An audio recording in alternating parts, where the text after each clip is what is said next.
Welcome back नाजरीन। मुख्तलिफ दास्तानें जराइम की दुनिया की हों या इंतज़ामिया की मुजरिमाना गफलत की, वो इस प्रोग्राम के ज़रिए कराची का मुकदमा हम लड़ते हैं और मालूमात इकट्ठी कर कर आप तक पहुँचाते हैं। एक साल बीत गया। एक अफसोसनाक वाक़या गुलशन इकबाल 13D में हुआ था, जिसके अंदर एक मासूम कम उम्र जो है अभियान 6 साला, वो गटर के ढक्कन ना होने की बाइस जो है वो नीचे गिरा। एक साल गुजर गया, उसकी सालगिरह गुजरी है अभी, और उसका अब तक उसकी जो है वो लाश तक नहीं मिल सकी है। उनके वालिद एक मुकम्मल तौर पर जंग लड़ने के लिए आमादा हैं और लड़ रहे हैं। एक साल गुजरने के बाद उनके हाथ में क्या आया, और वो लाश तो नहीं हासिल कर पाए, अलबत्ता धक्के खाए हैं उन्होंने, और इस वक्त भी खाने पर मजबूर हो रहे हैं। टीवी पे आप देख रहे हैं हमारी स्क्रीन पर अभियान जो 6 साल हैं जो गटर में गिर गए थे और उनकी लाश नहीं मिल सकी। खुदाइयाँ भी हुई, बहुत सारी चीज़ें इसके अंदर सामने आई है। पहले अपने रिपोर्टर मलिक फैसल से जो है वो तफसीलात जानते हैं। जी मलिक, बताइएगा क्या तफसीलात हैं? एक साल मुकम्मल तौर पर बीत गया इस वाक़े को। हाँ जी, अगर कराची में बात करें तो इस शहर के वासियों का जो है बुरा हाल है। जगह जगह गंदगी के ढेर और सेवरेज के तबाह निज़ाम के बायस जो है शहर में अब तक जो है जो सेवरेज के मेन होल हैं वो खुले रह गए हैं। और इसी तरह ये जो एक वाक़या है अभियान जो कि 6 साल है, जो कि गुलशन इकबाल 13D में जो है मेन होल में सेवरेज के मेन होल में जो है जा गिरा था, जिसके बाद जो है वक्त पर ना इंतजामिया पहुंची ना वक्त पर कोई अमला पहुंचा, जिसके बाद जो है वालिद जो कि आतिफुद्दीन अपनी मदद आप के तहत उस बच्चे की जो है लाश निकालने के जो है मुंतजिर रहा। और इसी तरह वो काफ़ी देर तक जो है ये वाक़यात गुजरने के बाद भी जो अमला आया, लेकिन जब तक अभियान जो है 6 साल उसकी लाश ना मिल सकी। इसी के साथ अगर बताऊं तो ये जो 6 साल बच्चा जो ये केस है जो सेवरेज के मेन होल में जहाँ गिरा था, जिसको 1 साल बीत चुका है, गटर में गिरे 6 साल अभियान कुछ पता ना था अब तक। और ये गुलशन इकबाल में जो 13D में जो अफसोस ये वाकया पेश आया था, जिसके बाद जो अभियान के जो वालिद आतिफुद्दीन, उन्होंने अब तक जो है मुख्तलिफ किस्म के जो परेशानियों का सामना किया, जिसके बाद जो है 1 साल गुजरने के बाद जो अब जाके मुकदमा दर्ज हुआ, जिसके बाद अजीज भट्टी थाना में जो मुकदमा दर्ज हुआ, जिसके बाद उन्हें जो है अब भी परेशानी का सामना करना पड़ता है। ठीक, और जिनके खिलाफ उन्होंने कार्रवाई मुख्तलिफ की जगहों थी। पर जो है वो तकलीफ का सामना है। बहुत शुक्रिया मलिक फ़ैसल, हमें तफसीलात से आगाह कर रहे थे। मलिक फ़ैसल ने हमें तफसीलात से आगाह किया। हम कोशिश करेंगे, टीम से भी कहेंगे कि आतिफुद्दीन से भी जो है वो रब्ता किया जाए और उनका भी मौक़िफ़ जो है हम कोशिश करेंगे कि आए, क्योंकि नाज़रीन 1 साल बीत गया, एक जिगर का टुकड़ा अलग हो गया और अब तक उसकी जो मुतालबा है उस मुतासरा फैमिली का कि हमें कम से कम अपने बच्चे की लाश दे दो, वो नहीं मिल पाई, तो कम से कम हमें इंसाफ दे दो। वो इंसाफ क्या मुतालबा कर रहे हैं, क्यों इंसाफ के मतलाशी हैं और क्यों इंसाफ उनको नहीं मिल रहा, और वो इंसाफ की शक्ल में क्या चाहते हैं, हम उनसे बात करते हैं। आतिफुद्दीन साहब हैं अभियान के वालिद, जिन्होंने हमें टेलीफोन लाइन पे ज्वाइन किया है। 1 साल बीत गया आतिफुद्दीन साहब, बड़े तकलीफ दे यकीनी तौर पे मरहला गुजारा होगा, पूरी फैमिली के लिए कर्ब है और बहुत सारे वाक़यात इस तरह के होते हैं, मगर आपने इसको लीगल अफेयर्स के अंदर लेकर गए हैं, मुकदमा का इंदराज करवाया है। मैं आगाज़ से शुरू करूँगा कि पहले ये बताइएगा कि जब ये वाक़या हुआ था, क्योंकि हम दोबारा नाजरीन तक ये बात पहुंचा रहे, 1 साल बीत गया है, तो किस तरह पता चला, इल्म में आया और फिर क्या हुआ था? अस्सलाम वालेकुम। जी, ये वाक़या 6 मई 2023 को हुआ था। मेरा बच्चा जो फ्लैट के चंद बच्चों के हमरा, जिसमें मेरा बड़ा बेटा भी साथ था, उनके हमरा ये क्रिकेट खेलने गए थे ओन हाइट्स के सामने वाली गली में, जो कि ये समझ लें हासन स्क्वायर का एरिया पड़ता है और बिल्कुल मेन रोड के बैक साइड की गली है ये। और यहाँ पर एक काफी बड़ा जो है एक गटर होल खोला हुआ था, जो कि ये तिजोरी हाइट्स की वजह से इसको खोला गया था, जिसका स्टेटमेंट है असिस्टेंट कमिश्नर गुलशन इकबाल टाउन ने बताया था कि ये गटर होल जो खोला उसी रात को, जिस रात को ये इंसिडेंट हुआ था, और उसमें उन्होंने बयान दिया था कि भाई ये गटर होल क्यों खोला गया था, ये Karachi water and sewerage board ने खुद आके खोला था और तिजोरी हाइट्स की वजह से, और ये 20-25 फीट डीप था और इसका जो है फ्लो पानी का वो बहुत ज्यादा था। तो मेरा जो मुतालबा है वो साफ है, सीधी सी बात है, मेरा बच्चा गिर के या तो कत्ल हुआ या लापता हुआ है, और मैं अपनी मदद आपके तहत आज तक वर्क कर रहा हूँ। किसी ने मेरा कोई साथ नहीं दिया, जबकि मैंने इसकी दरख्वास्त जो है काफी जगहों पे जमा कराई है। पूरा साल हो गया मुझे जद्दोजहद करते अच्छा हुए। मैं आज आतिफुद्दीन तक साहब, हम ये देखें बहुत सारे लोगों के इस तरह का वाकयात पेश आए हैं मगर वो एफआईआर नहीं कटा पाए हैं। हम ये भी चाहते हैं जानना कि एफआईआर कटाने में ही सिर्फ कितनी मुश्किलात का सामना करना पड़ा। जी जी भाई, मैं यही आपको अर्ज कर रहा हूँ कि ये जो है एप्लीकेशन जो है, मैंने तकरीबन SHO, SSP, DIG, ACM, DC, governor Sindh और चीफ मिनिस्टर साहब तक मैंने ये दरख्वास्त लगाई। और उसके बाद एफआईआर की जो आप बात करें, बिल्कुल एफआईआर का सिलसिला ऐसा हुआ कि जब मैंने दरख्वास्त जमा कराई 13 मई 2023 को, मैंने थाने में दरख्वास्त लगाई। अजीज भट्टी थाना था, उस थाने के अंदर मैं खुद एज मीडिया पर्सन इसी फील्ड से वाबस्ता हूँ। तो उसके बाद तकरीबन इसकी जो एफआईआर अप्रूवल है, सैयद अबरार शाह ने, जो इसके इंक्वायरी ऑफिसर थे, उन्होंने, सैयद अबरार शाह ने इसकी जो एफआईआर अप्रूवल 11 सितंबर 2023 को उन्होंने अप्रूवल ली। उसके बाद जो है फिर मैं धक्के खाता रहा थाने के, और यहाँ तक के नहीं आतिफुद्दीन साहब, मुझे ये जानना है, रुकिएगा यहीं पर।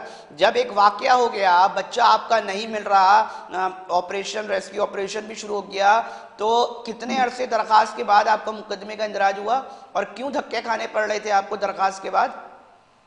सर दरख्वास्त से तो मैंने देखे हर जगह, जहां जहां तक हो सकता है अपने बच्चे को ढूंढने के वाले, अपने बच्चे की बॉडी बोलूंगा या जिंदा बोलूंगा, कुछ सर्कमस्टेंसेस के हिसाब से हो सकता है कि वो बच गया हो। जो मेरी फिजिकल वर्किंग रही है, अल्लाह करे ऐसा हुआ, लेकिन मेरी कहीं से कोई सुनवाई नहीं रही। मेरी दरख्वास्त के अंदर भी ये मौजूद है, मेरी एफआईआर के अंदर भी ये मौजूद है कि मेरे बच्चे को ढूंढा जाए।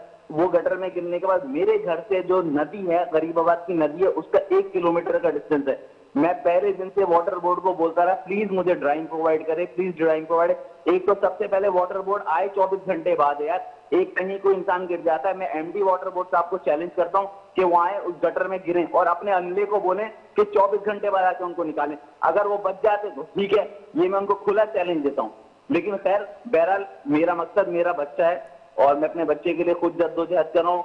ना 24 घंटे तक अमला नहीं पहुंच सका वाटर कॉर्पोरेशन का, आप ये कह रहे हैं? 24 घंटे बाद आया सर। 24 घंटे बाद किसको कहते हैं आप समझे प्लीज?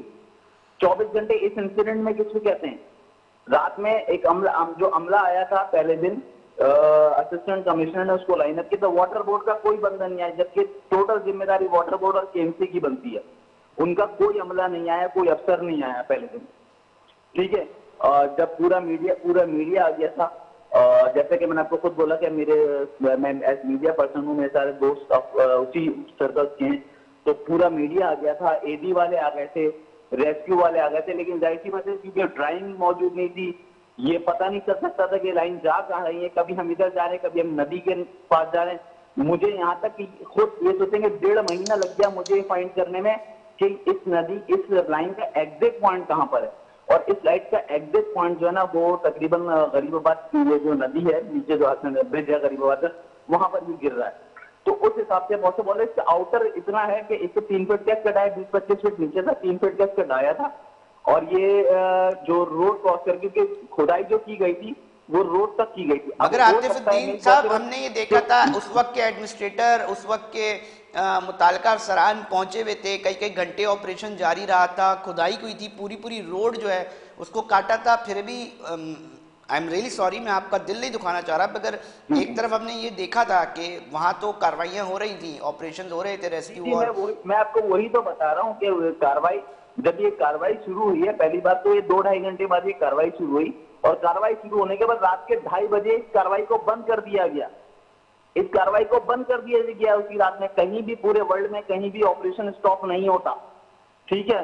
मैंने बोला इदारे का कोई अफसरान मौजूद नहीं था, केएमसी वाटर बोर्ड का कोई अफसरान मौजूद नहीं था, ठीक है। खुदाई स्टार्ट 2:30 बजे खुदाई बंद हुई।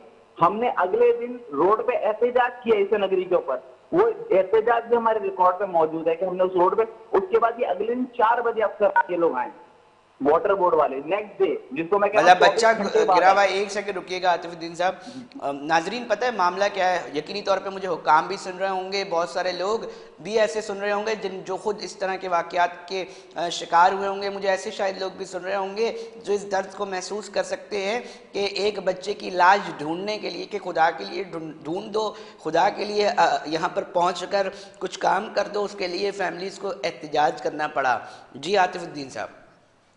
जी जी, तो उसके बाद जो है फिर जाहिर सी बात है, वो इन्होंने यहाँ तक थोड़ा, अब कुछ यहाँ से रोड से लेकर जो है गरीबाबाद का जो ईसा नगरी का जो कब्रिस्तान है वहां तक एग्जिट पॉइंट, उसके बाद कब्रिस्तान के अंदर से वो लाइन होते हुए जा रही है, वहां पर वो एग्जिट पॉइंट पर ऑक्सीजन की पॉसिबिलिटी है वहां तक। और पानी का फ्लो इतना तेज था कि वो तो 6 साल का बच्चा था, मासूम, हो सकता है पॉसिबिलिटी वो वहां से निकल गया हो, लेकिन किसी ने मुझे कोई भी इंफॉर्मेशन नहीं। अच्छा आतिफुद्दीन साहब, अभी मुतालबात क्या है, रुकावटें कहाँ आ रही हैं, क्या चालान जमा हो चुका, क्या तायुन हो सका है कि किसकी गलती थी? 1 साल बहुत होता है, गुजर चुका है। जी जी बिल्कुल, 1 साल बहुत होता है। जैसे मैंने आपको कहा कि थाने से डॉक्यूमेंट गायब कर दिए गए, ठीक है, वो तो मैं खराज तहसीन पेश करूंगा अपने जो भाई हैं, जो अबरार साहब इंक्वायरी ऑफिसर, जिन्होंने मेरी बड़ी हेल्प की और इंसाफ के साथ काम लिया, क्योंकि आप समझते हैं कि भाई आतिफुद्दीन साहब अभी मुतालबात क्या हैं आपके, हम ये भी जानना चाहेंगे, अभी कहाँ रुकावट है ताकि जो काम सुन रहे हो वो सुने।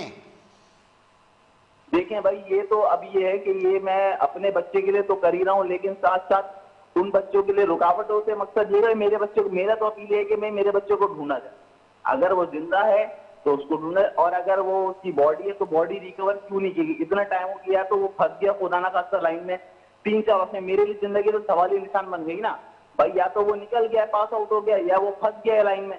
अगर वो फंस गया तो अब उसका आप कौन जवाब दे, और अगर वो पास आउट हो गया, किसी और के हाथ में लग गया तो उसको कौन जवाब दे?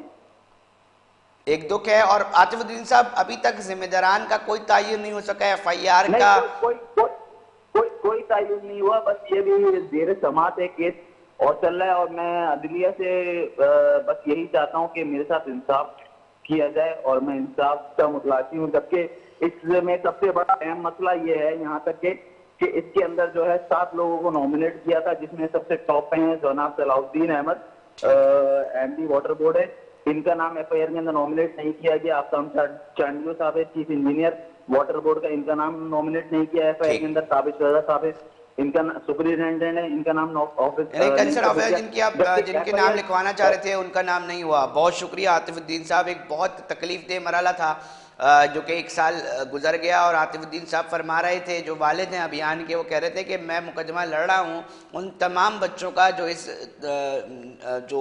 इस नेग्लिजेंसी जो ज़िला इंतज़ामिया की जानिब से देखी जाती है। और देखिए गटर नहीं है, ढक्कन नहीं है जी, बोल दिया जाता है इतनी आराम से कि जी वो मंशियात के आदि अफराद ले गए। वो कह रहे हैं कि जी हम मुकदमा लड़ रहे हैं तमाम लोगों का, और अभी तक इंसाफ के मतलाशी हैं। कहते हैं कि जी ना तो FIR में नामजद किया गया, दूसरी बात कि अब तक ज़िम्मेदारान का तयन नहीं हो सका। नाज़रीन ये सूरत हाल है। एक बहुत बड़ा शहर है कराची, मेट्रोपॉलिटन सिटी कहा जाता है, बहुत कुछ कहा जाता है, माशियब है, उसकी ये सूरत हाल है कि वाक़ होने के बाद भी लोगों को परेशानी का सामना करना पड़ता है। नाज़रीन वक्त हुआ एक ब्रेक का, ब्रेक पे जा रहे हैं, फिर हाजिर होते हैं।